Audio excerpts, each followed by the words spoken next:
Hello എവരിയോൺ, എല്ലാവർക്കും സുഖമാണോ? ഞങ്ങൾ മലയാലപ്പുഴ ക്ഷേത്ര ദർശനം കഴിഞ്ഞിട്ട് നേരെ പോയത് കല്ലേലി ഊരാളി അപ്പൂപ്പൻ കാവിലാണ്. അതൊരു കാടിന് നടുവിൽ സ്ഥിതി ചെയ്യുന്ന മനോഹരമായൊരു കാവാണ്. അവിടെ മുറുക്കാനും കള്ളുമാണ് പ്രധാന വഴിപാടെന്ന് തോന്നുന്നു. എനിക്കതിൻ്റെ ഡീറ്റെയിൽസ് ഒന്നും കറക്റ്റായിട്ട് അറിയത്തില്ല. മലദൈവമാണ്. ഊരാളി അപ്പൂപ്പനാണ് പ്രധാന പ്രതിഷ്ഠ. ഊരാളി അമ്മമ്മയുണ്ട്, പിന്നെയും കുറേ ദൈവങ്ങളുണ്ട്. മേൽക്കൂരയൊന്നും ഇല്ലാത്ത മനോഹരമായൊരു കാവ്. നമുക്കവിടെ പോയി കഴിഞ്ഞാൽ അവിടെ നിന്ന് പെട്ടെന്ന് തിരിച്ചു പോരാനേ തോന്നത്തില്ല, അത്ര നല്ല അന്തരീക്ഷമാണ്. പിന്നിലൊരു മനോഹരമായ പുഴ ഒഴുകുന്നുണ്ട്, പിന്നെ കുരങ്ങന്മാരിഷ്ടം പോലെയുണ്ട്. അപ്പോൾ ഞങ്ങൾ എല്ലാ മാസവും കഴിയുന്നതും പോകാൻ ശ്രമിക്കാറുണ്ട്. ഇത് മൂന്നാമത്തെയോ നാലാമത്തെയോ പ്രാവശ്യമാണ് പോകുന്നത്.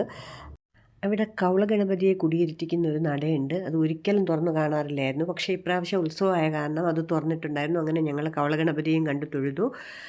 പിന്നെ അവിടുത്തെ പ്രസാദമായ കഞ്ഞിയും പയറും അച്ചാറും കഴിച്ചിട്ട് ഞങ്ങൾ വീണ്ടും തിരിച്ച് ഞങ്ങളുടെ യാത്ര തുടർന്നു.